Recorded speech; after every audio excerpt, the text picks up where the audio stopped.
माशाल्लाह ओहद शरीफ पे भी आज ईद के दिन बड़ा रश है। रात का तकरीबन 1:30 बज रहे हैं और बहुत ज़्यादा रश है।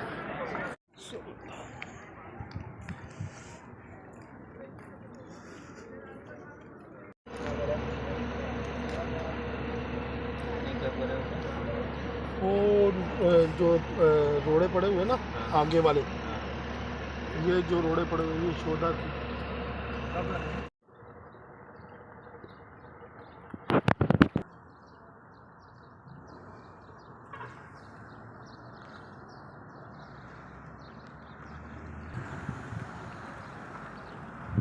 चलिए।